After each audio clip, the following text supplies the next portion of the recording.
YouTube channel पे। और आज हम पढ़ने वाले हैं मशीन लर्निंग की यूनिट 3 जो कि डेडिकेटेड होगी आरजीपीवी के सेमेस्टर एग्जाम्स के लिए। तो चलो बिना देर किए शुरू करते हैं। आज का हमारा पहला टॉपिक है कन्वोल्यूशनल न्यूरल नेटवर्क। तो अगर आप computer vision, image processing, face recognition, self driving cars या मेडिकल इमेज एनालिसिस जैसे फील्ड्स में काम करना चाहते हैं तो सीएनएन आपके लिए बहुत ही इंपॉर्टेंट कंसेप्ट है। तो सबसे पहला सवाल आता है कि सीएनएन की ज़रूरत क्यों पड़ी? क्या आर्टिफिशियल न्यूरल नेटवर्क इमेजेस को प्रोसेस नहीं कर सकता था? आंसर है कि कर सकता था, लेकिन इतना एफिशिएंटली नहीं कर सकता था, और इसी लिमिटेशन को सॉल्व करने के लिए सीएनएन डेवलप किया गया। तो convolutional neural network is a special type of deep learning and neural network specially design to process images. तो इस डेफिनेशन को सिंपल लैंग्वेज में समझते हैं। सीएनएन एक ऐसा न्यूरल नेटवर्क है जो स्पेशली इमेजेस के लिए बनाया गया है। ये इमेज के अंदर से ऑटोमेटिकली इंपॉर्टेंट फीचर्स निकाल लेता है। हमने मैनुअली फीचर इंजीनियरिंग करने की ज़रूरत नहीं पड़ती, और यही सीएनएन की सबसे बड़ी स्ट्रेंथ है। ट्रेडिशनल मशीन लर्निंग में हमें खुद फीचर्स बनाना पड़ता था, जैसे कि eye shape, face width, hair length, skin colour, लेकिन सीएनएन ये सारी चीज़ें ऑटोमेटिकली सीख लेता है, और इसी वजह से इसे ऑटोमेटिक फीचर एक्सट्रैक्टर भी कहा जाता है। अब एक और इम्पॉर्टेंट बात, सीएनएन सिर्फ इमेजेस के लिए यूज़ नहीं होता, ये किसी भी ग्रिड टाइप डेटा पर काम कर सकता है, लेकिन ये सबसे ज़्यादा इसका यूज़ होता है इमेज क्लासिफिकेशन में, ऑब्जेक्ट डिटेक्शन में, है ना, फेस रिकॉग्निशन में, मेडिकल इमेजिंग में, ऑप्टिकल कैरेक्टर रिकॉग्निशन में, सैटेलाइट इमेज एनालिसिस में, सेल्फ ड्राइविंग कार्स में, और वीडियो प्रोसेसिंग में भी। तो आज के टाइम में जितने भी एआई एप्लीकेशन इमेजेस को समझते हैं, उनका एनालिसिस करते हैं, उनके पीछे कहीं ना कहीं यही कॉन्वोल्यूशनल न्यूरल नेटवर्क का कॉन्ट्रीब्यूशन होता है। अब why CNN instead of MLP for images? तो देखो, जब आर्टिफिशियल न्यूरल नेटवर्क यानी कि ANN ऑलरेडी एग्जिस्ट करता था, तो फिर CNN बनाने की ज़रूरत क्यों पड़ी? आखिर ANN में ऐसी क्या प्रॉब्लम थी, और CNN उस प्रॉब्लम को कैसे सॉल्व करता है? ठीक है, तो सबसे पहले सोचिए कि आपको एक 100x100 पिक्सल की इमेज दी जाए, ठीक है। अब अगर ये RGB कलर इमेज है तो हर पिक्सल के 3 कलर चैनल होंगे, रेड, ग्रीन, ब्लू। मतलब टोटल इनपुट्स की वैल्यू कितनी होगी? 100 into 100 into 3 is equal to 30,000 inputs. अब सोचिए, अगर हम इस इमेज को डायरेक्टली ANN में दे दें तो इनपुट लेयर में ही 30,000 न्यूरॉन्स चाहिए होंगे, और अगर हिडन लेयर में 1000 न्यूरॉन्स हैं तो सिर्फ पहली लेयर में ही 30,000 into 1000 is equal to 3 crore weights, सिर्फ एक लेयर के लिए। अब इमेजिन कीजिए, अगर नेटवर्क और डीप हो जाए तो कितनी मेमोरी लगेगी, कितना ट्रेनिंग टाइम लगेगा। इसी वजह से आर्टिफिशियल न्यूरल नेटवर्क इमेजेस के लिए प्रैक्टिकल नहीं माना जाता है। अब देखो, एएनएन में प्रॉब्लम क्या थी? पहली प्रॉब्लम है ह्यूज नंबर ऑफ पैरामीटर्स। अब देखो, ANN इमेज के हर एक पिक्सल को बहुत अलग इनपुट मानता है, उसे ये नहीं पता होता कि कौन सा पिक्सल किस ऑब्जेक्ट का पार्ट है। रिजल्ट क्या होता है कि मिलियंस ऑफ वेट्स बन जाते हैं, और इतने ज़्यादा वेट्स होंगे उतनी ही ज़्यादा कंप्यूटेशन होगी, तो आपकी ट्रेनिंग जो है वो स्लो हो जाएगी और ओवरफिटिंग का चांस भी बढ़ जाएगा। दूसरी प्रॉब्लम जो है वो है MLP इग्नोर्स स्पेशल स्ट्रक्चर्स। तो ये CNN का सबसे इंपॉर्टेंट कंसेप्ट है। चलिए एक एग्जाम्पल से समझते हैं। मान लीजिए एक फेस की इमेज है, उस इमेज में आईज ऊपर है, नोज बीच में है, और माउथ नीचे है। ये अरेंजमेंट बहुत ही इंपॉर्टेंट है। अब अगर हम इमेज को फ्लैटन करके ANN को दे दें तो क्या होगा? सारे पिक्सल एक लॉन्ग लिस्ट में कन्वर्ट हो जाएंगे। ANN को ये पता ही नहीं चलेगा कि कौन सा पिक्सल आई का था, कौन सा नोज का था, कौन सा माउस का था। यानी कि इमेज की स्पेशियल रिलेशनशिप खत्म हो जाती है, और इसी वजह से ANN की एक्यूरेसी भी कम हो जाती है। ठीक है, एक रियल लाइफ एग्जांपल से समझ ले हैं। मान लीजिए किसी ने एक कार की फोटो को छोटे छोटे पीसेस में काट दिया। अब उन पीसेस को रैंडमली टेबल पर रख दिया। क्या आप इजीली बता पाओगे कि ये कार है? नहीं, क्योंकि पार्ट्स का अरेंजमेंट सही नहीं किया गया है। एग्जैक्टली यही प्रॉब्लम ANN के साथ होती है। फ्लैटनिंग के बाद इमेज का जो ओरिजिनल स्ट्रक्चर है वो डिस्ट्रॉय हो जाता है। अब CNN इस प्रॉब्लम को कैसे सॉल्व करता है? यहीं से CNN की एंट्री होती है। देखो, CNN इमेज को फ्लैटन करके डायरेक्टली प्रोसेस नहीं करता है। CNN इमेज को उसकी ओरिजिनल शेप में ही देखता है, और छोटे छोटे एरियाज को एनालिसिस करके, जैसे कि पहले आई एरिया, फिर नोज एरिया, फिर माउथ एरिया, फिर हेयर, फिर बैकग्राउंड, यानी कि CNN लोकल फीचर्स को आइडेंटिफाई करता है और धीरे धीरे उन सबको कंबाइन करके अपनी फाइनल प्रेडिक्शन करता है। इसी वजह से CNN इमेज की स्पेशियल इंफॉर्मेशन को प्रिजर्व करता है, और एक्यूरेसी बहुत ही इंप्रूव हो जाती है। चौथा पॉइंट यहाँ पे आता है आपका फीचर एक्सट्रैक्शन। देखो, एक इंपॉर्टेंट कंसेप्ट है। ANN में फीचर इंजीनियरिंग मैनुअली करनी पड़ती थी, हमें खुद बताना पड़ता था कि ये आई है, नोज है, ईयर है, लेकिन CNN ऑटोमेटिकली फीचर्स को सीखता है, जैसा कि मैंने आपको पहले भी बताया। तो ट्रेनिंग के दौरान CNN खुद डिस्कवर करता है क्या क्या चीज़ें, जैसे कि आपके एजेस हो गए, कॉर्नर कॉर्नर्स हो गए, कर्व्स हो गए, है ना, इमेजेस के अंदर के टेक्सचर्स हो गए, शेप्स हो गए, और उसके बाद फिर इन्हीं फीचर्स को कंबाइन करके कंप्लीट ऑब्जेक्ट को आइडेंटिफाई करता है। इसी वजह से CNN को ऑटोमेटिक फीचर एक्सट्रैक्टर भी कहा जाता है। उसके बाद एक और कंसेप्ट है पैरामीटर शेयरिंग का। तो देखो, CNN का एक पावरफुल कंसेप्ट है पैरामीटर शेयरिंग। इसका मतलब है एक ही फिल्टर पूरी इमेज पर बार बार यूज होता है। ANN में हर न्यूरॉन के अलग वेट्स होते थे, लेकिन CNN में एक फिल्टर पूरी इमेज को स्कैन करता है। ठीक है, तो रिजल्ट क्या आता है, पैरामीटर्स आपके इसमें बहुत कम हो जाते हैं, जिससे कि आपकी ट्रेनिंग फास्ट हो जाती है और आपकी मेमोरी भी कम यूज होती है, और मॉडल बेटर जनरलाइजेशन करता है। इस कंसेप्ट को हम आगे आने वाले टॉपिक्स में भी अच्छे से देखेंगे। उसके बाद एक लोकल कनेक्टिविटी का भी डिफरेंस आता है आपका CNN में और MLP में। CNN का हर न्यूरॉन पूरी इमेज से कनेक्ट नहीं होता, यह सिर्फ इमेज के एक छोटे रीजन को देखता है। ठीक है, तो इसे ही हम लोकल कनेक्टिविटी कहते हैं। जैसे अगर आप किसी इंसान को पहचान रहे हो, तो आप एक ही बार में उसकी पूरी बॉडी नहीं देखते, कभी आईज देखोगे, कभी नोज, कभी फेस, कभी उसका उसके पीछे की तरफ से देखोगे, और उसको आप आइडेंटिफाई कर लोगे। तो एग्जैक्टली इसी तरह CNN भी इमेज के लोकल पार्ट्स को एनालाइज करता है। अब एक क्विक कंपैरिजन करते हैं ANN का और CNN का। देखो, आर्टिफिशियल न्यूरल नेटवर्क हर पिक्सल को इक्वली ट्रीट करता है, इमेज को फ्लैटन करता है, स्पेशल इंफॉर्मेशन वहाँ पे लूज हो जाती हैं, पैरामीटर्स बहुत ज़्यादा होते हैं, और इमेज प्रोसेसिंग के लिए एफिशिएंट नहीं होता। वहीं जो आपका कॉन्वोल्यूशनल न्यूरल नेटवर्क है, वो इमेज को ओरिजिनल स्ट्रक्चर में प्रोसेस करता है, स्पेशल इंफॉर्मेशन प्रिजर्व करता है, ऑटोमेटिक फीचर्स एक्सट्रैक्शन करता है, पैरामीटर्स कम होते हैं, और ये इमेज प्रोसेसिंग के लिए आपकी बेस्ट चॉइस है। तो चलो अब आगे बढ़ते हैं और देखते हैं फुल CNN आर्किटेक्चर के बारे में। तो देखो, उसमें जनरली ये लेयर्स होती हैं, इनपुट लेयर, कॉन्वोल्यूशनल लेयर, यहाँ पे आपके RLU एक्टिवेशन फंक्शन होते हैं, फिर पूलिंग लेयर्स हो गई। ठीक है, फिर वापस से एक RELU लेयर होती है, फिर पूलिंग लेयर, फिर फ्लैटनिंग लेयर, और उसके बाद एक फुली कनेक्टेड या डेंस लेयर या आउटपुट लेयर जैसे आप कहते हैं। तो ये कंप्लीट CNN का बेसिक आर्किटेक्चर होता है। चलो एक एक करके सारी लेयर की फंक्शनैलिटी को समझते हैं। सबसे पहले आती है हमारी इनपुट लेयर, यहीं से पूरी जर्नी हमारी शुरू होती है। इनपुट लेयर का काम सिर्फ इमेज को रिसीव करना होता है। मान लीजिए हम कैट और डॉग क्लासिफिकेशन बना रहे हैं, और हमने CNN को एक इमेज दी थी जिसका साइज है 224x224x3।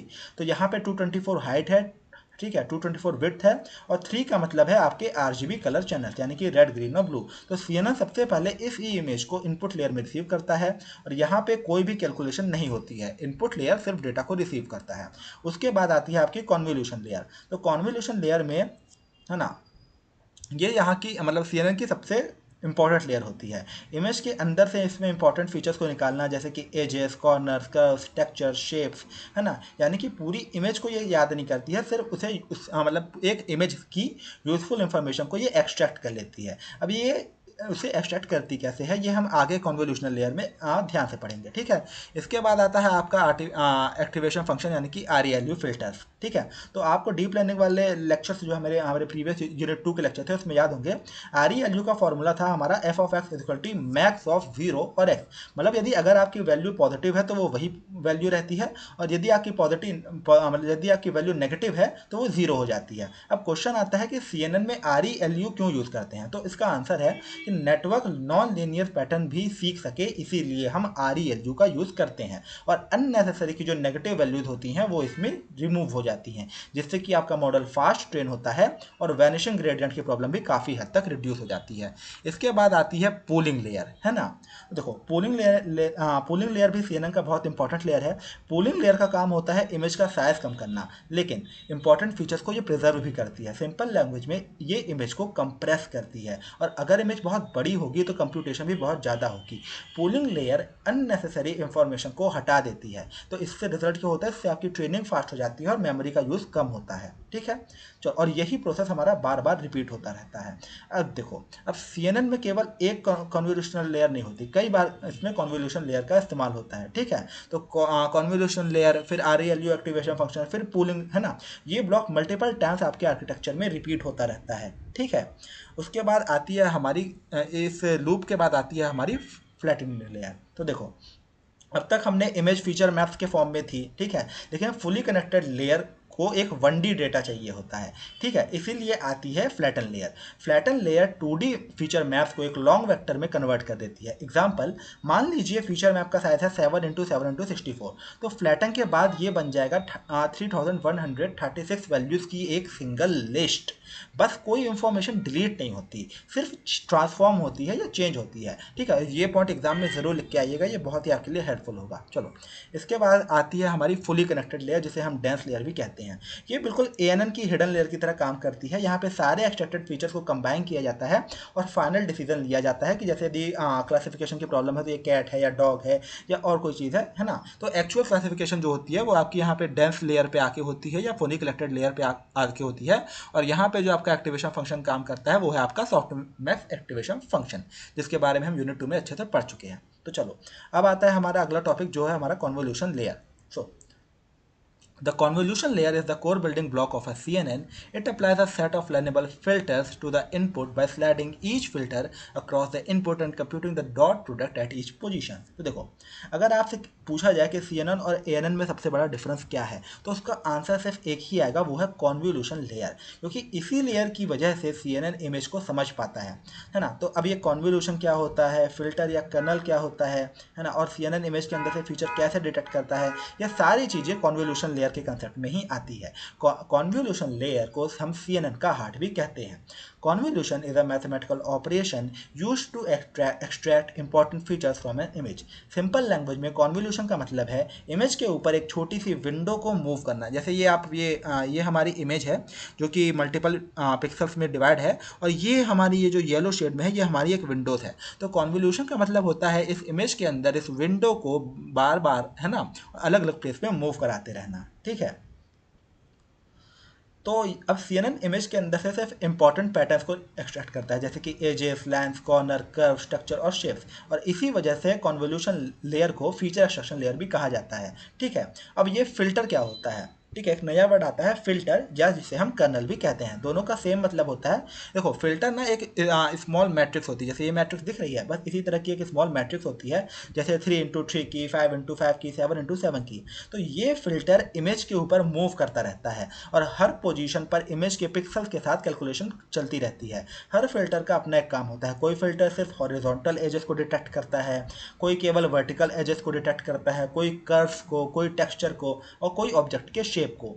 यानी हर फिल्टर एक अलग फीचर सीखता है, और जब फिल्टर पूरी इमेज स्कैन कर लेता है तो आउटपुट में एक नई इमेज बनती है। इसी को हम कहते हैं फीचर मैप, जो कि यहाँ पे दिया हुआ है, ठीक है।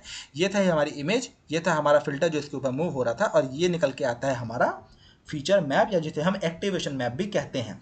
तो फीचर मैप ओरिजिनल इमेज नहीं होती, ये सिर्फ इंपॉर्टेंट फीचर्स का एक कलेक्शन होती है। यानी इमेज के अंदर जो यूजफुल इंफॉर्मेशन होती है ना, सिर्फ वही जो बच जाती है फिल्टर अप्लाई करने के बाद, उसी को हम फीचर मैप बोलते हैं। अननेसेसरी बैकग्राउंड इंफॉर्मेशन जो होती है वो रिमूव हो जाती है, और इसी वजह से CNN ANN की कंपैरिजन में एफिशिएंट हो जाता है। अब बात यह आती है कि देखो, CNN में सिर्फ एक ही फिल्टर यूज़ नहीं होता है। एक इमेज पे 32 फिल्टर, 34 फिल्टर, 64 फिल्टर, कभी कभी तो 256 फिल्टर या उससे भी ज़्यादा फिल्टर यूज़ हो सकते हैं।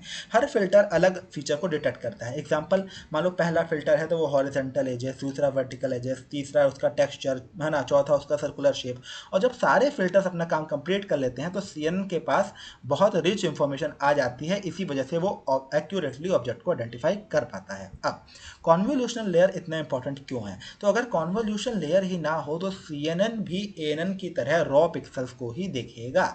यानी कि अगर कॉन्वोल्यूशनल न्यूरल नेटवर्क से केवल कॉन्वोल्यूशनल लेयर को निकाल दिया जाए तो ये पूरा का पूरा ANN में ट्रांसफॉर्म हो जाएगा। तो अब फटाफट से आ जाते हैं पैडिंग में और स्ट्रैड में। तो शुरुआत करते हैं स्ट्रैड से।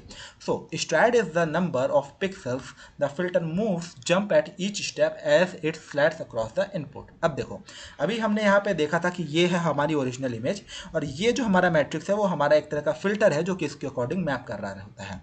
अब ये एक बार में कितने स्टेप्स को मूव करता है, बस यही हमारे कहलाती है स्ट्राइड। जैसे सीढ़ियों पे चलते वक्त हम एक बार में कितनी सीढ़ी चढ़ रहे हैं, बस उसी तरह से हमारा फिल्टर एक बार में कितने पिक्सल पे मूव कर रहा है, इसी को हम स्ट्राइड बोलते हैं सिंपल लैंग्वेज में, ठीक है। स्ट्रैड का मतलब होता है कि फिल्टर एक बार में कितने पिक्सल्स को मूव करेगा। अब यदि स्ट्रैड इक्वल टू 1 है ना, और हमारे पास एक यहाँ पे 5x5 की इमेज दी हुई है और हमने 3x3 का फिल्टर यूज़ किया है। अगर स्ट्रैड 1 है तो फिल्टर इमेज के पहले 3x3 एरिया पे कैलकुलेशन करेगा, उसके बाद सिर्फ एक पिक्सल राइट, लेफ्ट या ऊपर या नीचे मूव करेगा। ठीक है, तो ये प्रोसेस पूरी रो कंप्लीट होने तक चलता रहता है। उसके बाद फिल्टर नेक्स्ट रो में सिर्फ एक पिक्सल नीचे मूव करेगा, यानी पूरी इमेज को बहुत ही डिटेल से ये स्कैन करेगा।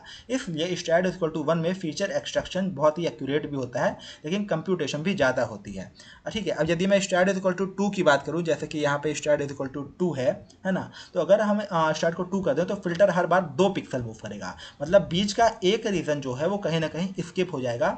इससे जो आपकी आउटपुट इमेज जो निकल के आएगी ना, वो थोड़ी छोटी हो जाएगी, लेकिन इसमें आपकी कंप्यूटेशन भी कम होगी, आपकी ट्रेनिंग भी फास्ट होगी। लेकिन इसमें बस एक डिसएडवांटेज रहता है कि आपकी जो इंपॉर्टेंट कुछ इंफॉर्मेशन है वो मिस भी हो सकती हैं ना। और प्रैक्टिकल एप्लीकेशन में जनरली हम या तो स्ट्रैड इक्वल टू 1 या तो स्ट्रैड इक्वल टू 2 का यूज़ ही करते हैं। ठीक है, अब देखते हैं पैडिंग क्या होती है।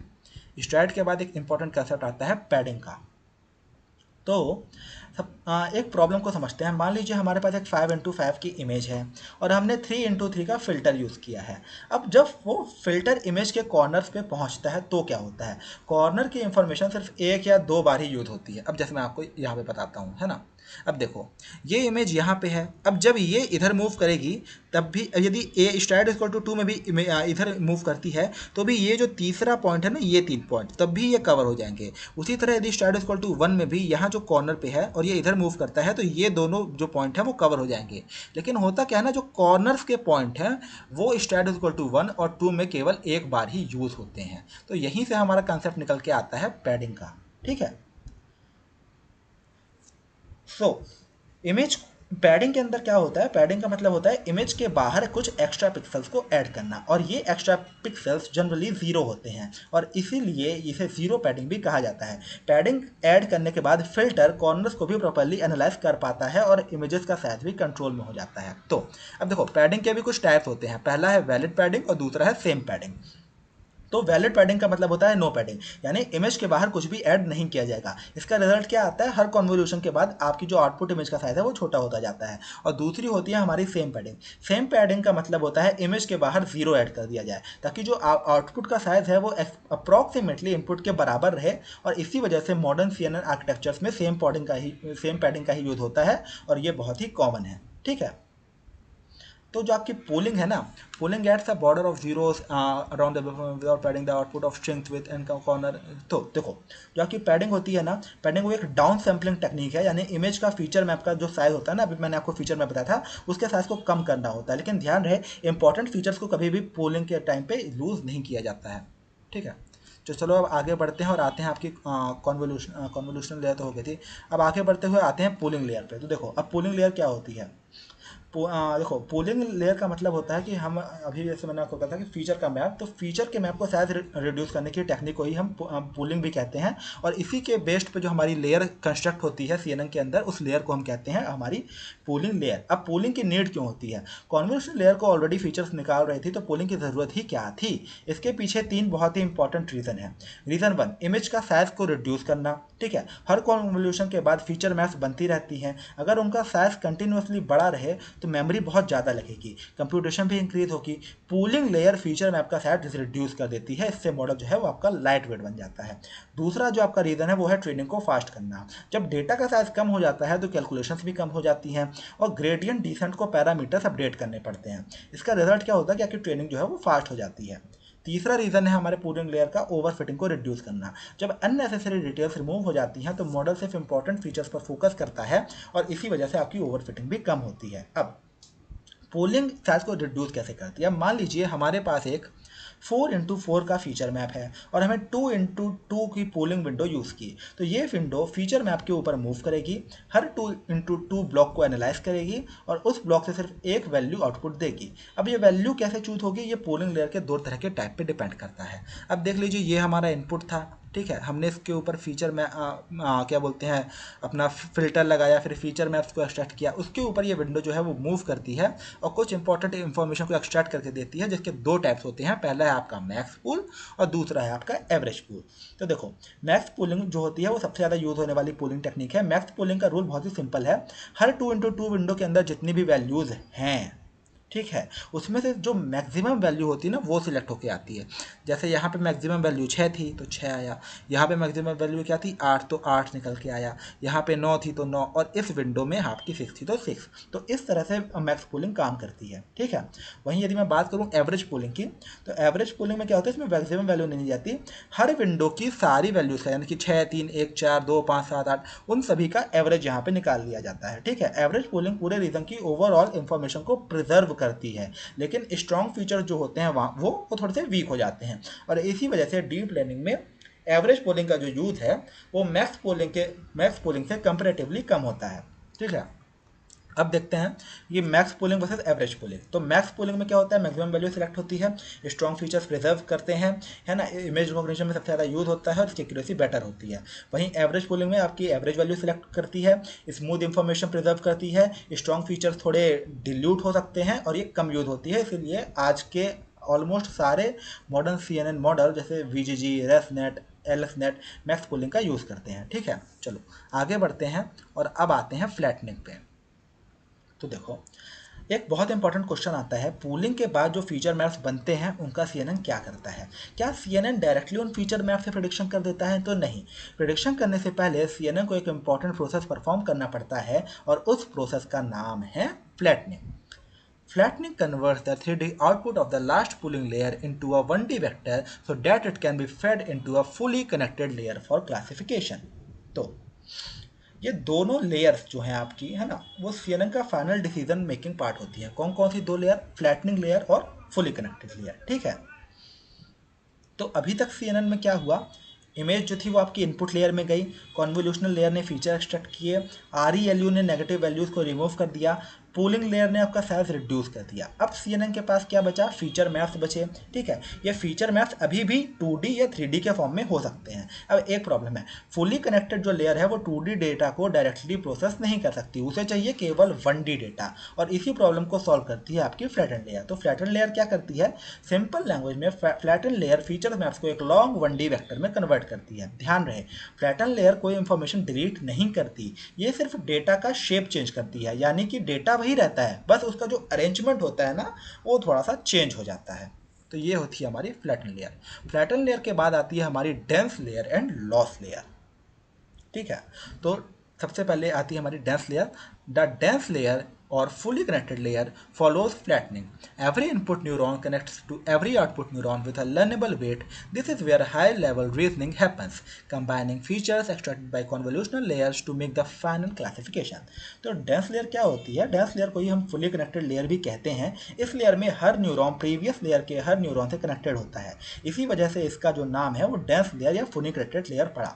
फ्लैटन लेयर से जो 1D वेक्टर आता है वो डेंस लेयर में इनपुट के रूप में जाता है। अब डेंस लेयर उन सभी एक्सट्रैक्टेड फीचर्स को एनालाइज करती है और डिसाइड करती है कि इमेज किस क्लास की है। सिंपल लैंग्वेज में डेंस लेयर का काम होता है उसकी फाइनल क्लासिफिकेशन करना। अब डेंस लेयर काम कैसे करती है, तो सपोज फ्लैटन लेयर ने हमें 4096 फीचर्स दिए, डेंस लेयर इन सब फीचर्स को एनालाइज करेगी, हर फीचर का एक वेट होगा, हर वेट की एक अलग इंपॉर्टेंस होगी, मैथमेटिकल कैलकुलेशन के बाद न्यूरॉन एक आउटपुट वैल्यू जनरेट करेगा, फिर वो जो वैल्यू जनरेट करेगा वो एक्टिवेशन फंक्शन पे अप्लाई होगा। अगर लास्ट लेयर बाइनरी क्लासिफिकेशन के लिए है तो जनरली सिग्मॉइड फंक्शन का यूज होगा, और यदि मल्टी क्लास के लिए तो सॉफ्ट मैथ का यूज होगा, मोस्टली सॉफ्ट मैथ का ही यूज होता है। तो इस तरह से हमारी जो है वो डेंस लेयर काम करती है।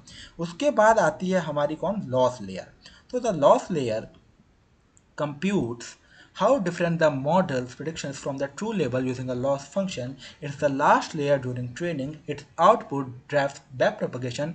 Different tasks use different losses. देखो, लॉस लेयर पर यह CNN की लर्निंग का सबसे इंपॉर्टेंट पार्ट है। सिंपल लैंग्वेज में लॉस बताता है कि मॉडल ने कितनी गलती की है या फिर प्रिडिक्शन और एक्चुअल आंसर के बीच में कितना डिफरेंस है, ठीक है। तो जितना कम हमारा लॉस होगा उतना अच्छा हमारा मॉडल होगा। ठीक है। तो लॉस फंक्शन कैसे काम करता है, सपोज एक्चुअल आंसर था डॉग लेकिन मॉडल ने प्रेडिक्ट किया कैट, तो लॉस बहुत ज़्यादा होगा, लेकिन अगर प्रेडिक्शन सही हो तो लॉस बहुत कम होगा। ट्रेनिंग के दौरान CNN का टारगेट होता है इस लॉस को मिनिमम करना, और इसी प्रोसेस में आपके जो वेट्स होते हैं ना वो अपडेट होते रहते हैं, और जो आपका मॉडल है वो धीरे धीरे इंप्रूव होता रहता है। अब यहाँ पे एक टेबल दिया हुआ है जिसके अंदर वेरियस टास्क के लिए various output function, various loss function और उनके फॉर्मूला दिए हुए हैं। जैसे कि बाइनरी क्लासिफिकेशन के लिए हम यहाँ पे सिग्मॉइड फंक्शन का यूज़ करते हैं। यहाँ पे जो हमारा लॉस फंक्शन यूज है वो है बाइनरी क्रॉस एंट्रोपी, जिसका फॉर्मूला यहाँ पे दिया हुआ है।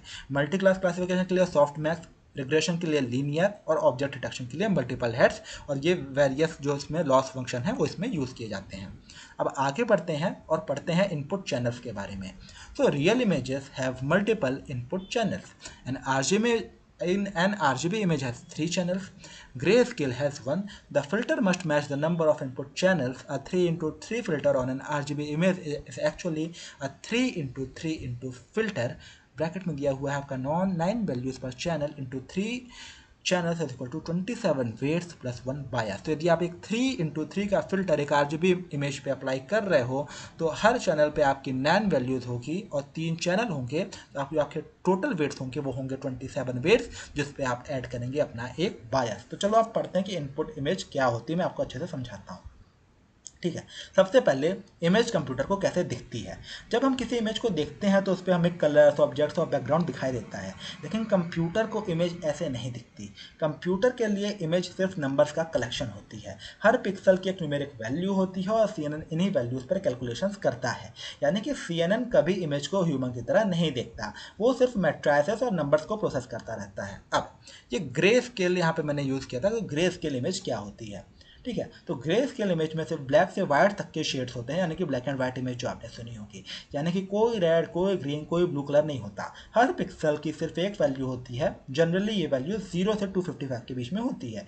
0 का मतलब है प्योर ब्लैक और 255 का मतलब है प्योर व्हाइट, और बीच की वैल्यूज ग्रे शेड्स को रिप्रेजेंट करती हैं। अगर इमेज का साइज यहाँ पे आपका दिया हो 28x28, तो CNN को मिलेगा 28x28x1। यहाँ पे 1 का मतलब है केवल एक आपका चैनल। ठीक है, तो इसीलिए ग्रे स्केल इमेजेस को सिंगल चैनल इमेजेस भी कहा जाता है। अब यहाँ पे दूसरी तरह की इमेज होती है आपकी RGB इमेज। तो RGB इमेज का फुल फॉर्म होता है रेड, ग्रीन एंड ब्लू।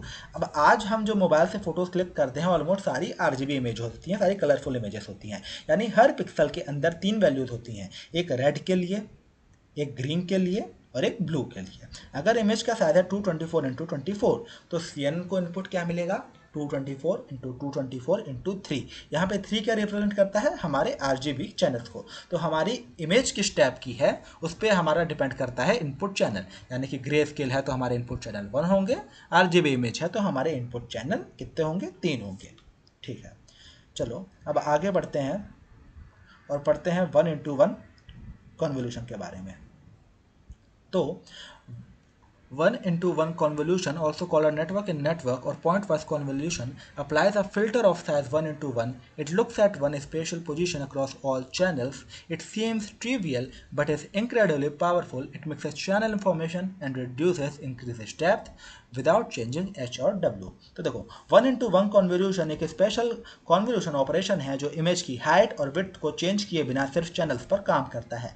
यानी कि ये स्पेशियल साइज को प्रिजर्व करता है लेकिन फीचर्स मैप की डेप्थ को इंक्रीज या डिक्रीज कर सकता है। इसी वजह से इसे पॉइंट वाइज कॉन्वोल्यूशन भी कहा जाता है। ठीक है, तो 1x1 फिल्टर कैसे काम करता है। अब मान लीजिए इमेज का साइज है 32x30x64 और हमने 1x1x64 फिल्टर यूज किया हुआ है। तो ध्यान दीजिए, फिल्टर हाइट और विड्थ में सिर्फ 1x1 है, लेकिन उसकी जो डेप्थ है वो इमेज के चैनल्स के इक्वल होती है। ठीक है, मतलब 1। अब फिल्टर एक पिक्सल लोकेशन पर 64 चैनल्स की वैल्यूज को मल्टीप्लाई करेगा और फिर उनका वेटेड सम निकालेगा और एक नई वैल्यू जनरेट करेगा, और ये इसी तरह पूरी इमेज जो है वो आपकी प्रोसेस होती है। अब 1x1 कॉन्वोल्यूशन हम क्यों यूज़ करते हैं, तो इसकी ज़रूरत क्या है। तो इसके बहुत सारे एडवांटेजेस हैं, जैसे कि नंबर ऑफ चैनल्स रिड्यूस करना। ठीक है, दूसरा इसका एडवांटेजेस है कंप्यूटेशन कम करना, इसके साथ ही बेटर फीचर कॉम्बिनेशन है ना। तो इसके पास मल्टीपल इसके एडवांटेजेस हैं जिसके लिए हम यहाँ पे 1x1 कॉन्वोल्यूशन का यूज़ करते हैं। आगे बढ़ते हैं और अब पढ़ते हैं इंसेप्शन नेटवर्क के बारे में। The inception module addresses a key design questions, what filter size should we use, 1:1, 3:3 और 5:5? The answer, use all of them simultaneously, run multiple convolutions in parallel and concentrate their outputs, let the network learn which features are most powerful। तो देखो, हमने 1:1 convolution को detail में समझा था, है ना। हमने देखा कि कैसे 1:1 कॉन्वोल्यूशन कंप्यूटेशन को रिड्यूस करता है और सीएनएन को फास्टर बनाता है। लेकिन देखो, एक बहुत इंटरेस्टिंग क्वेश्चन है कि क्या हर इमेज के लिए सिर्फ एक फिल्टर साइज बेस्ट होता है? अगर हम 3:3 फिल्टर यूज़ करें तो क्या हर ऑब्जेक्ट डिटेक्ट हो जाएगा, या यदि हम 5:5 फिल्टर यूज़ करना इनफ है? ठीक है, तो नहीं। देखो, हर इमेज और हर फीचर का साइज अलग होता है। कुछ ऑब्जेक्ट्स बहुत छोटे होते हैं और कुछ बहुत बड़े होते हैं। तो इस प्रॉब्लम को सॉल्व करने के लिए गूगल ने एक पावरफुल आर्किटेक्चर इंट्रोड्यूस किया जिसका नाम है इंसेप्शन नेटवर्क, या जिसे हम गूगल नेट भी कहते हैं। ठीक है, तो गूगल नेट क्या है? Google net is a deep convolutional neural network introduced by Google in 2014 based on the inception module. इस आर्किटेक्चर के जो मेन ऑब्जेक्टिव थे वो थे इसकी एक्यूरेसी को इम्प्रूव करना, कंप्यूटेशन को रिड्यूस करना और डीप नेटवर्क बनाना, है ना, जिसमें बहुत ज़्यादा पैरामीटर्स थे। तो ये architecture ILS VRC 2014 image net competition का विनर था और इसी वजह से गूगल नेट CNN की हिस्ट्री में एक बहुत बड़ा माइलस्टोन माना जाता है। अब यहाँ पे हमने इंसेप्शन मॉड्यूल की बात की, तो ये इंसेप्शन मॉड्यूल क्या है? तो ये गूगल नेट का हार्ट है। ये एक नॉर्मल CNN लेयर में जनरली सिर्फ एक फिल्टर यूज़ करते हैं, जैसे कि 3:3 या 5:5। लेकिन इंसेप्शन मॉड्यूल में एक ही इनपुट को एक साथ हम मल्टीपल फिल्टर से प्रोसेस कराया जाता है, जैसे कि 1:1 कॉन्वोल्यूशन, 3:3 कॉन्वोल्यूशन, 5:5, 3:3, है ना। तो देखो, इंसेप्शन मॉड्यूल का वर्क फ्लो क्या होता है ना। तो यहाँ पे ये सारे स्टेप्स दिए हुए हैं। तो एक ब्रांच में 1:1 कॉन्वोल्यूशन है, दूसरी ब्रांच में क्या है 1:1 प्लस 3:3 कॉन्वोल्यूशन है, तीसरी में क्या है 1:1 प्लस 5:5 है, चौथी में क्या है 3:3 प्लस 1:1 है। अब इन चारों ब्रांचेस के आउटपुट्स को एक साथ कंसंट्रेट कर दिया जाता है, यानी कि सारे फीचर्स कंबाइन हो जाते हैं और इसी कंबाइंड आउटपुट को नेक्स्ट लेयर में भेजा जाता है। ठीक है, तो इस तरह से जो हमारा ये इंसेप्शन मॉड्यूल पे बेस्ड, यानी कि ये जो इंसेप्शन मॉड्यूल के प्रिंसिपल हैं इन पे बेस्ड हमारा इंसेप्शन नेटवर्क काम करता है। अब यहाँ पे आपने देखा होगा 1:1 कॉन्वोल्यूशन का सबसे ज़्यादा यहाँ पे हमने भी यूज़ किया है। तो आखिर ये 1:1 कॉन्वोल्यूशन इतना इंपॉर्टेंट क्यों है? तो ठीक है, अगर हम डायरेक्टली 3:3 और 5:5 फिल्टर्स लगा दें तो कंप्यूटेशन बहुत बड़ी हो जाती है। ठीक है, इसलिए गूगल नेट पहले 1:1 कॉन्वोल्यूशन लगाता है, ये चैनल्स को रिड्यूस कर देता है और उसके बाद 3:3 और 5:5 कॉन्वोल्यूशन परफॉर्म होती है। तो इससे रिजल्ट क्या आता है कि आपकी कंप्यूटेशन बहुत कम हो जाती है और एक्यूरेसी भी मेंटेन रहती है। इसी टेक्निक को हम थोड़ा सा डायमेंशनलिटी रिडक्शन भी कहते हैं। तो चलते हैं आगे बढ़ते हैं और अब आते हैं ट्रांसफर लर्निंग पे। तो transfer learning reuses a model pretrained on a large data sets as the starting point for a new. ठीक है, देखो, ट्रांसफर लर्निंग का मतलब है किसी ऑलरेडी ट्रेंड मॉडल के नॉलेज को एक नए प्रॉब्लम को सॉल्व करने के लिए यूज़ करना। यानी मॉडल ने पहले से ही बहुत कुछ सीख रखा है, अब हमें उसे दोबारा बेसिक चीज़ें सिखाने की ज़रूरत नहीं होती हैं। हमें उसी नॉलेज का यूज़ करके अपना एक नया मॉडल बना लेते हैं और इसी प्रोसेस को हम कहते हैं ट्रांसफर लर्निंग। अब देखो, प्री ट्रेंड मॉडल आखिर क्या होता है? ये वो मॉडल होते हैं जो पहले से ही बहुत बड़े डेटा सेट पर ट्रेन हो चुके होते हैं, जिसमें से आपका सबसे बड़ा जो डेटा सेट है वो है आपका इमेजनेट डेटा सेट, जो कि वाइडली यूज़ किया जाता है। इमेजनेट में लगभग 14 मिलियन से भी ज़्यादा इमेजेस और 1000 से भी ज़्यादा ऑब्जेक्ट कैटेगरीज होती हैं। इन इमेजेस पर ट्रेन होने के बाद मॉडल को ऑलरेडी बहुत सारे पैटर्न्स पता होते हैं, जैसे edges, shapes, vehicles, animals, building, flowers, human faces और बहुत सारे ऑब्जेक्ट। इसी ट्रेंड मॉडल को हम डायरेक्टली अपने प्रोजेक्ट में यूज़ कर सकते हैं। अब ट्रांसफर लर्निंग काम कैसे करता है? सपोज आपको ब्रेन ट्यूमर डिटेक्शन बनाना है, आपके पास सिर्फ 3000 MRI इमेजेस हैं और आप मॉडल को स्क्रैच से ट्रेन करोगे तो एक्यूरेसी आपकी कम आएगी। लेकिन यहीं पे यदि आप रेसनेट 50 या VGG16 जैसे प्री ट्रेन मॉडल यूज़ करते हो तो उसने पहले से ही इमेज के फीचर्स को सीख रखे हैं। अब आपको सिर्फ लास्ट लेयर यहाँ पे आपकी चेंज करनी होती है, बाकी सारा प्रोसेस जो है वही रहता है। इससे रिजल्ट क्या आता है? आपका ट्रेनिंग टाइम बहुत ही रिड्यूस हो जाता है, आपकी एक्यूरेसी बहुत बढ़ जाती है यदि आपका डेटा सेट कम हो तो भी, और डेटा की रिक्वायरमेंट तो ऑब्वियसली कम हो जाती है। अब देखो, ट्रांसफर लर्निंग के दो मेजर स्टेप्स होते हैं। पहला है आपका फीचर एक्सट्रैक्शन और दूसरा है आपका फाइन ट्यूनिंग। देखो, फीचर एक्सट्रैक्शन की अप्रोच में हम प्री ट्रेन मॉडल के इनिशियल लेयर्स को फ्रीज कर देते हैं, यानी कि उनके वेट्स चेंज नहीं होते, लास्ट क्लासिफिकेशन लेयर्स को हम रिप्लेस कर देते हैं, और ये तब यूज होता है जब हमारा जो डेटा सेट होता है वो छोटा होता है। दूसरा आता है हमारा फाइन ट्यूनिंग। तो देखो, हम लास्ट कुछ लेयर्स को भी ट्रेन करते हैं, यानी कि मॉडल अपने पुराने नॉलेज को थोड़ा अपडेट करता है, और ये तब यूज़ किया जाता है जब आपका डेटा सेट जो है वो मीडियम साइज या फिर लार्ज साइज का हो और हम उसके साथ ही बेटर एक्यूरेसी चाहते हो, तो ये तब यूज़ होता है।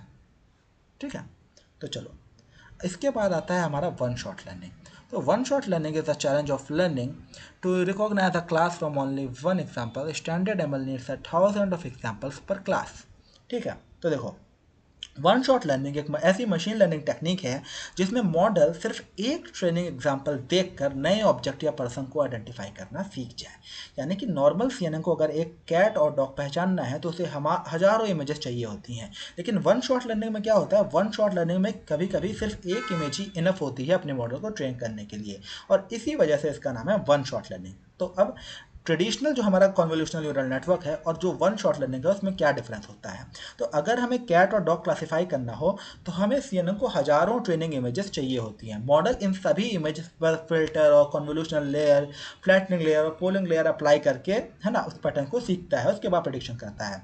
वन शॉट लर्निंग में क्या होता है, वन शॉट लर्निंग में यहाँ पे मॉडल को सिर्फ एक रेफरेंस इमेज दी जाती है, और फिर जब नई इमेज आती है तो मॉडल कंपेयर करता है कि क्या ये दोनों इमेजेस सेम ऑब्जेक्ट या सेम पर्सन की है ना। अगर उसको सिमिलरिटी दिखती है तो सेम, और नहीं तो डिफरेंट। यानी कि यहाँ मॉडल क्लासेस को डायरेक्टली मेमोराइज नहीं करता, वो उसे जो ट्रेनिंग के लिए जो डेटा दिया गया है और जो उसे इनपुट डेटा मिला है वो उनके बीच की सिमिलरिटी को रिकॉग्नाइज करता है। ठीक है, तो अब इसे हम सिमिलर वन शॉट लर्निंग को हम सिमिलरिटी लर्निंग भी कहते हैं। ठीक है, अब यहाँ इसका एक पॉपुलर नेटवर्क है ना, मतलब वन शॉट लर्निंग में एक बहुत ही फेमस आर्किटेक्चर है जिसे हम कहते हैं सैमीज नेटवर्क। ठीक है, तो ये इंटरव्यू का फेवरेट क्वेश्चन है कि सैमिन नेटवर्क में दो सेम सीएनएन नेटवर्क्स होते हैं। ठीक है, दोनों नेटवर्क्स के वेट भी सेम होते हैं। एक नेटवर्क पहली इमेज को प्रोसेस करता है और दूसरा नेटवर्क दूसरी इमेज को प्रोसेस करता है, और दोनों इमेजेस के फीचर एक्सट्रैक्ट किए जाते हैं, या फिर उन फीचर्स के बीच के डिस्टेंस कैलकुलेट की जाती है। अगर डिस्टेंस कम निकल के आती है इसका मतलब जो आपकी इमेजेस हैं वो सेम हैं, और अगर डिस्टेंस ज़्यादा है तो इमेजेस जो हैं वो डिफरेंट है, और इसी को हम कहते हैं हमारी सिमिलरिटी ट्रेनिंग। और ये नेटवर्क यहाँ पे यूज़ किया जाता है जो कि वन शॉट लर्निंग का एक वाइडली यूज़ करने वाला नेटवर्क है जिसे हम सैमीज नेटवर्क कहते हैं। सैमीज नेटवर्क का आर्किटेक्चर इस पूरे स्क्वायर बॉक्स के अंदर अच्छे से दिया हुआ है, यदि आप चाहें तो वीडियो को पॉज करके नोट कर सकते हैं। आगे बढ़ते हैं और अब चलते हैं डायमेंशन रिडक्शन के ऊपर। सबसे पहले समझते हैं कि डायमेंशन क्या होता है। ठीक है, तो इमेज के कंटेक्स्ट में डायमेंशन का मतलब होता है इमेज की हाइट, विड्थ और चैनल्स। इमेज का साइज है 224 इंटू 224 इंटू 3, तो आपके हाइट क्या है 224, विड्थ क्या है 224 और 3 क्या है आपके चैनल्स हैं। ठीक है, अब डायमेंशन रिडक्शन क्या है, तो सिंपल लैंग्वेज में डायमेंशन रिडक्शन का मतलब है इमेज या फीचर मैप के साइज को रिड्यूस करना बिना उसके इंपॉर्टेंट इंफॉर्मेशन को यूज़ किए। यानी कि हम इमेज को छोटा करें लेकिन उसके इंपॉर्टेंट फीचर्स को प्रिजर्व रखें, और इसी प्रोसेस को कहते हैं डायमेंशन रिडक्शन। तो सीएनएन में डायमेंशन रिडक्शन कैसे होता है, ठीक है, तो इसके कुछ यहाँ पे हमारे पास मेथड्स दिए हुए हैं, जैसे मैक्स पूलिंग और ग्लोबल एवरेज पूलिंग, ये आते हैं आपके पूलिंग लेयर के अंदर। तो ये सबसे कॉमन मेथड है ना, क्योंकि हम पिछले टॉपिक्स में भी पढ़ के आए हुए हैं। ठीक है, कि ये पूलिंग जो होती है वो आपके फीचर्स मैप के साइज को रिड्यूस कर दी होती है। तो आई डोंट थिंक कि यहाँ पे हमको ज़्यादा कुछ ध्यान देने की ज़रूरत है। उसके बाद आता है आपका स्ट्रैटेड कॉन्वोल्यूशन। तो स्ट्रैट के बारे में भी हम पहले ही पढ़ चुके हैं, तो मुझे लगता है कि ज़्यादा पढ़ना है। ठीक है, 1:1 कॉन्वोल्यूशन, फ्लैटिंग डेप्थ, तो ये सारी चीज़ें हम ऑलरेडी पढ़ चुके हैं, लेकिन यही हमारे जो डायमेंशनलिटी रिडक्शन होता है उसके सारे मेथड्स होते हैं। तो यदि आपसे डायमेंशन रिडक्शन के बारे में पूछा जाता है तो डायमेंशन रिडक्शन की ये डेफिनेशन देने के साथ साथ इन सब टॉपिक्स को भी थोड़ा थोड़ा एक्सप्लेन करके आइएगा कि किस किस तरह से ये जो होते हैं वो आपके डायमेंशन रिडक्शन के लिए हेल्पफुल होते हैं। तो चलो हम आगे बढ़ते हैं और आते हैं आपके इम्प्लीमेंटेशन पॉइंट पे। ठीक है, तो अब तक हमने सीएनएन के ऑलमोस्ट सारे थ्योरेटिकल कंसेप्ट्स डिटेल में समझ लिए हैं। ठीक है, हमने कॉन्वोल्यूशनल लेयर, आरईएलयू एक्टिवेशन फंक्शन की working, pooling layer, flatten layer, dense layer, loss layer और डायमेंशन रिडक्शन जैसे इंपॉर्टेंट टॉपिक्स पढ़ लिए हैं। ठीक है, अब सवाल आता है थ्योरी समझने के बाद CNN को प्रैक्टिकली कैसे इंप्लीमेंट करते हैं। तो अगर हमने अपना खुद का इमेज क्लासिफिकेशन मॉडल बनाना हो तो कोडिंग कहाँ से स्टार्ट करते हैं, ठीक है। तो इसके लिए पाइथन में दो बहुत ही फेमस लाइब्रेरीज होती हैं। पहली है हमारी टेंसरफ्लो और दूसरी है हमारी केरास, ठीक है। तो टेंसरफ्लो क्या है, सब है ना। तो टेंसरफ्लो एक open source deep learning framework है जिसे गूगल ने डेवलप किया है। इसका यूज मशीन लर्निंग और डीप लर्निंग मॉडल्स बनाने के लिए किया जाता है। टेंसरफ्लो की हेल्प से हम CNN, ANN, RNN, LSTM, object detection, image classification, NLP models आदि बना सकते हैं, ठीक है। ठीक है, अब सिंपल लैंग्वेज में टेंसरफ्लो एक ऐसा कंप्लीट प्लेटफॉर्म है जो AI मॉडल्स को ट्रेन और डिप्लॉय करने में हेल्प करता है, ठीक है। अब बात करते हैं केरास की। तो केरास क्या है। केरास एक high level deep learning API है। ये टेंसरफ्लो के ऊपर काम करती है। पहले डेवलपर्स को डीप लर्निंग मॉडल बनाने के लिए एक बहुत ही कॉम्प्लेक्स कोड लिखना पड़ता था। केरास ने इस प्रोसेस को बहुत ही सिंपल कर दिया और आज सिर्फ कुछ लाइन्स का कोड लिखकर भी हम CNN बना सकते हैं, ठीक है। और इसी वजह से बिगनर्स के लिए केरास सबसे पॉपुलर लाइब्रेरी है। अब टेंसरफ्लो में और केरास में डिफरेंस क्या होता है। तो बहुत स्टूडेंट कंफ्यूज हो जाते हैं टेंसरफ्लो और केरास सेम है कि नहीं। तो देखो डिफरेंस याद रखो, टेंसरफ्लो एक तरह का इंजन है और केरास जो है वो उसका ड्राइवर इंटरफेस है। यानी कि टेंसरफ्लो एक्चुअल कंप्यूटेशन करता है और केरास उन कंप्यूटेशंस को इजी सिंटैक्स के थ्रू यूज करने की फैसिलिटी देता है। आज के टाइम में केरास टेंसरफ्लो का ही एक ऑफिशियल पार्ट बन चुका है। इसलिए हम इसे जनरली इंपोर्ट करते हैं। यहाँ पे जैसे यहाँ पे दिया हुआ है from TensorFlow HTF from TensorFlow dot Keras import layers model, ठीक है। तो यहाँ पे हमको जो केरास है ना, जैसे हम इस तरह से भी कर सकते हैं टेंसरफ्लो डॉट केरास, और टेंसरफ्लो के अंदर हमारी केरास है। और यदि हमें अपनी पूरी केरास को यदि हमें इंपोर्ट करना हो तो फ्रॉम टेंसरफ्लो इंपोर्ट केरास, इस तरह से हम अपनी केरास को यहाँ पे इंपोर्ट कर सकते हैं, ठीक है। तो अब देखते हैं कोड को और कोड के जरिए समझते हैं कि ये पूरा CNN कैसे बनाया जाता है, ठीक है। तो सबसे पहला स्टेप होता है हमारे पास लाइब्रेरीज को इंपोर्ट करने को, जो यहाँ पे दिया हुआ है, ठीक है। दूसरा स्टेप है हमारा डेटा को लोड करने का, जो कि इस ब्लॉक में दिया हुआ है आकर कि किस तरह से हम अपने डेटा को यहाँ पे लोड करते हैं, ठीक है। तीसरा है हमारा डेटा प्री प्रोसेसिंग, ठीक है। डेटा प्री प्रोसेसिंग के अंदर इमेज को प्रोसेस किया जाता है, जैसे कि इमेज को रिसाइज किया जाता है, नॉर्मलाइजेशन अप्लाई किया जाता है, डेटा ऑगमेंटेशन, बैच क्रिएशन, ठीक है। इसके बाद हम आते हैं और बनाते हैं, जैसे कि आप देख पा रहे होगे अलग अलग कॉन्वोल्यूशन लेयर के लिए यहाँ पे अलग अलग ब्लॉक दिए हुए हैं। Convolution block 2, convolution block 3, convolution block 1, ठीक है। तो इस टाइम के अंदर हम अपनी कॉन्वोल्यूशनल न्यूरल नेटवर्क को डेवलप कर रहे हैं, ठीक है। इसके बाद हमारा काम होता है फ्लैटनिंग का और डेंस लेयर का, ठीक है। इसके बाद हम फाइनली उसको कंपाइल करते हैं और उसके बाद हम अपने मॉडल को ट्रेन करते हैं, ठीक है। कंपाइलेशन के टाइम ही अपने ऑप्टिमाइज़र को भी चूज़ करते हैं। ऑप्टिमाइज़र को भी हम यहाँ पे क्या बोलते हैं इंपोर्ट करते हैं और इसके साथ ही हम अपने लॉस फंक्शन को भी इंपोर्ट करते हैं।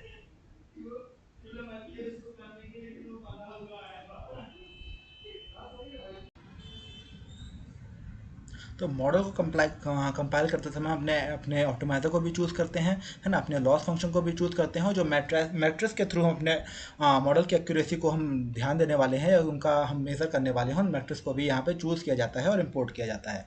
इसके बाद होती है हमारी मॉडल की ट्रेनिंग, जो कि यहाँ पे आपको दिखाई दे रही होगी। और डेटा सेट को मॉडल के अंदर पास किया जाता है। ट्रेनिंग के दौरान मॉडल इमेजेस को देखता है, प्रेडिक्शन करता है, लॉस कैलकुलेट करता है, वेस अपडेट्स होते हैं, जैसे कि यहाँ पे आपका एपॉक एक्यूरेसी, है ना। उसके बाद जैसे एपॉक 5 पे आपकी एक्यूरेसी कुछ और आएगी, है ना। एपॉक 10 पे कुछ और आएगी। ये दिखाता है कि मॉडल जो आपका होता है वो कॉन्टिन्यूसली लर्निंग करता रहता है। उसके बाद आता है अपने मॉडल को इवेल्युएट करने का स्टेप। तो मॉडल इवेल्युएशन, मॉडल को टेस्ट डेटा सेट पर चेक किया जाता है और इसी प्रोसेस को हम मॉडल इवेल्युएशन कहते हैं।